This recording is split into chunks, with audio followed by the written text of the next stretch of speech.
You know the book, End of Work? Rifkin? Rifkin, yeah. Yeah. Jeremy Rifkin said Madagascar, certain islands produce vanilla flavor. It's one of the most popular flavors for ice cream and candy. And they get about $25 a pound for vanilla, but it takes a lot of nurturing and work. So some scientific group began to make vanilla, synthetic vanilla, same atomic structure. And they can make it for like $3 a pound, as against 25. That's going to wipe out all the island survivors, the farmers, you understand, in Madagascar. It's going to wipe out all those people. And there are always people that think that they won't be wiped out because they're the managers. Well, Japan is making program managers and program sequences of car production.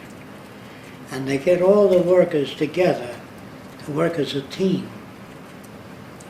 And they move the machines at a certain speed. And they pick it up a little to get the guys working faster. So the guys complain.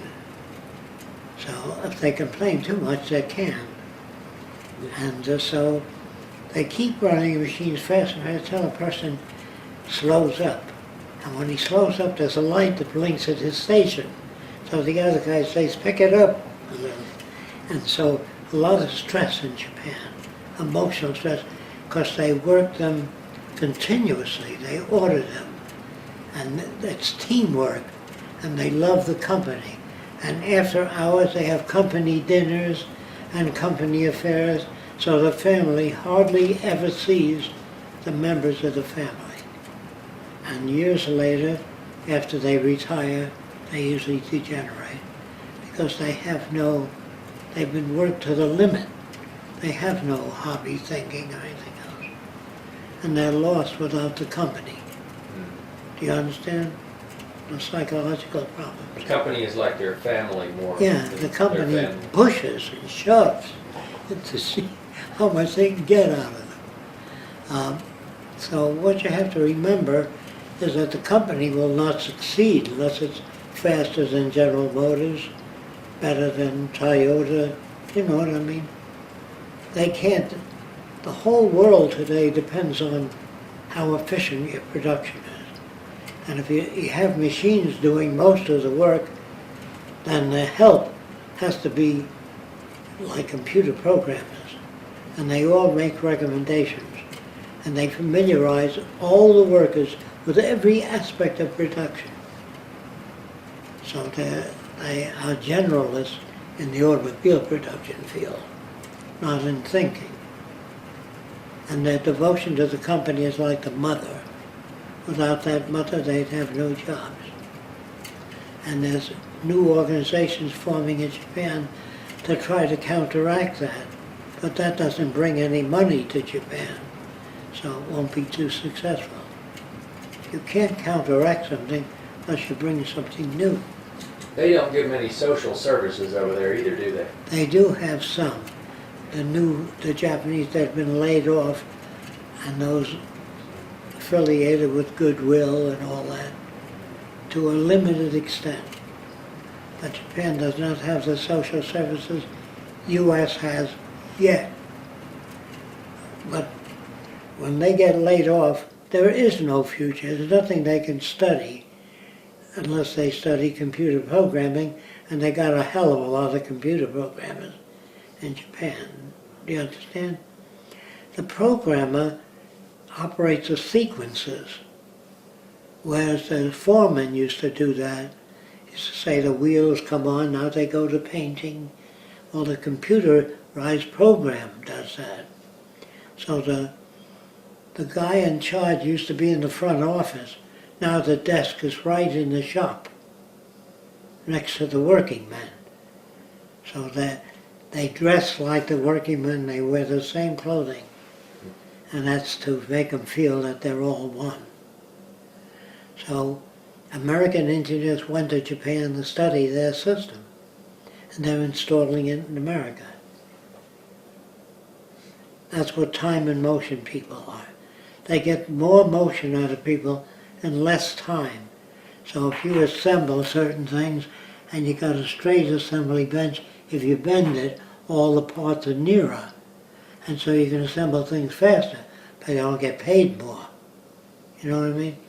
So time and motion men are also engineers who try to get the most motion in the least amount of time out of most people.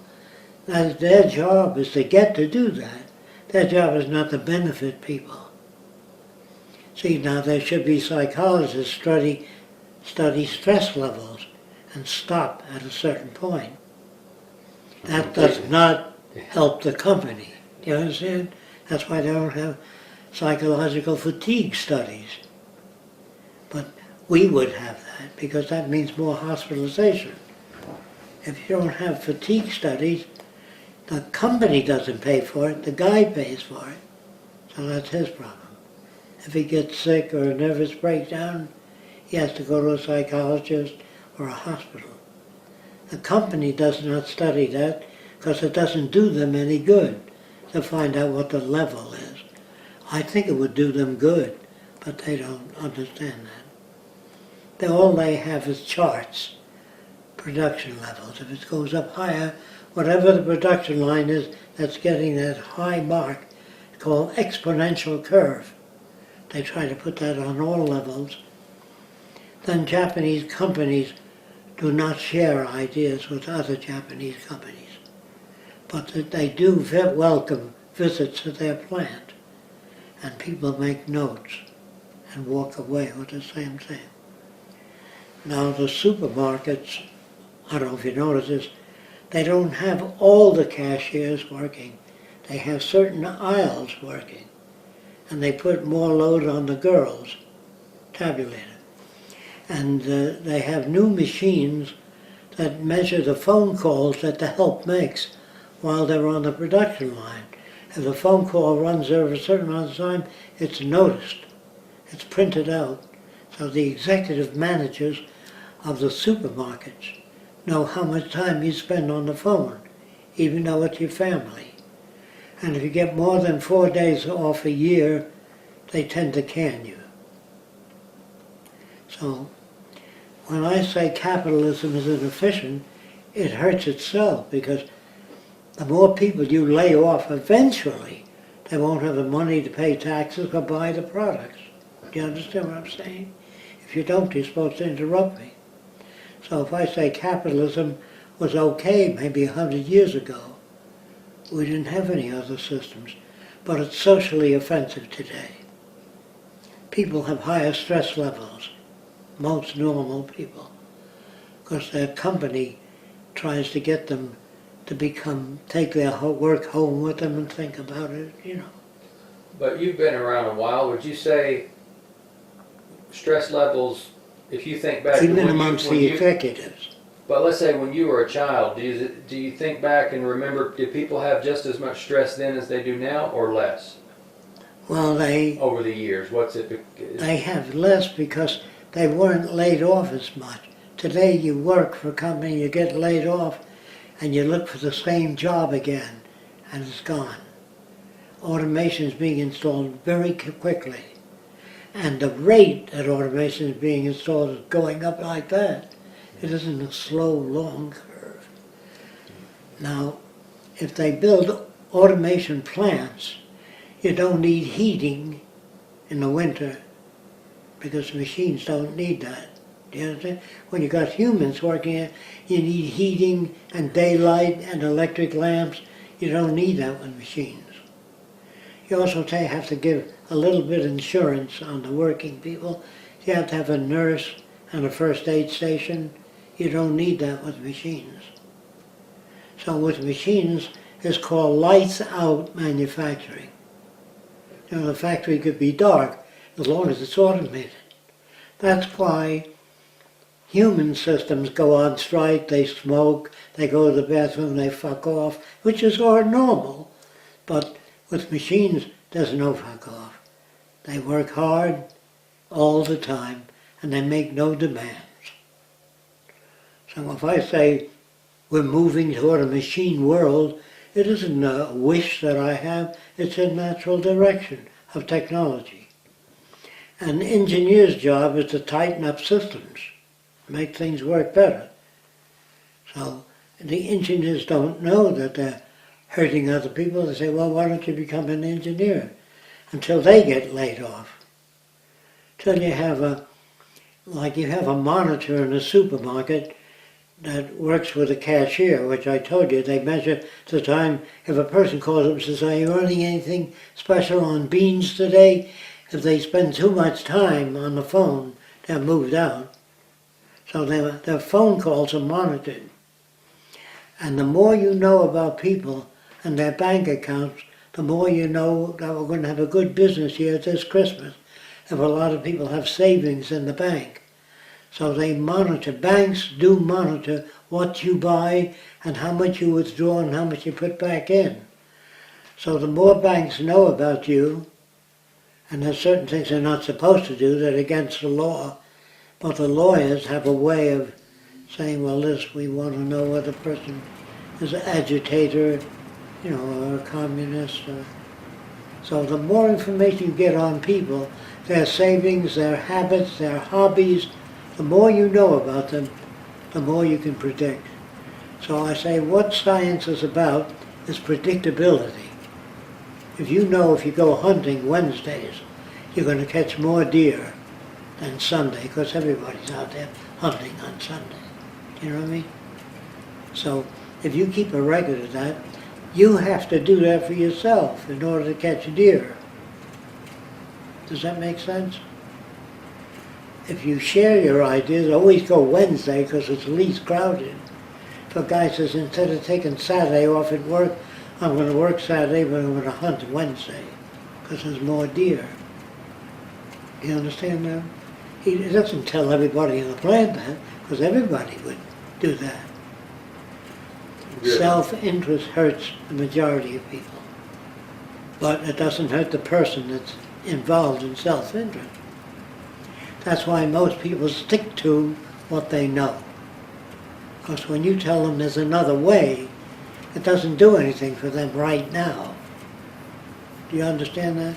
That's why they're not interested.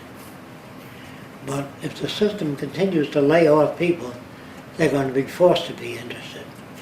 But let's say, I hope it's not too late, that the environment's so badly damaged and people are so badly laid off and so hungry, the robberies will go up. If you cut out the support structure, if they can't get a job and you cut out the payments, then crime will go up.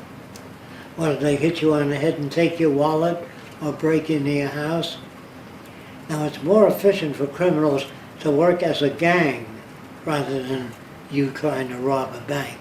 You have one guy outside looking around, one guy setting a building on fire 3 miles from the bank. That keeps the police occupied. You know what I mean? That's called strategy for bank robbing. Instead of you just going in with a gun saying, I want your money.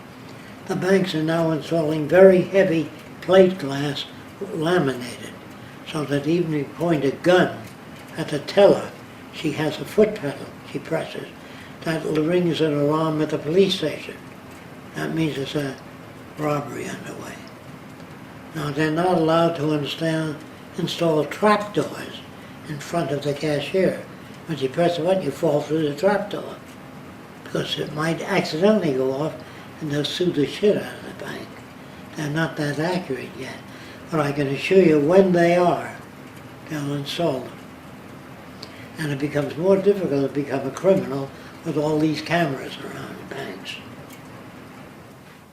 Now, should the banks put the cameras in? Well, if they want to survive and don't want to be robbed every day, they have to do that.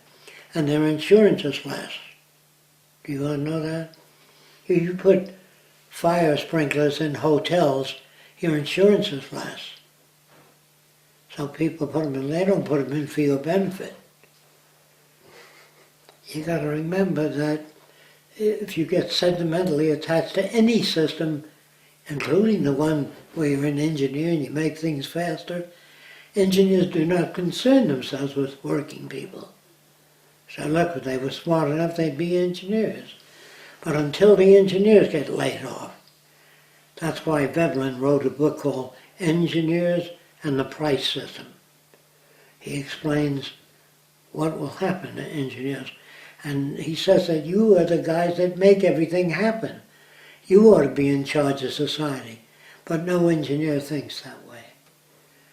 Except in the early days of technocracy, a lot of engineers joined because they knew by reading Veblen that eventually they would be replaced.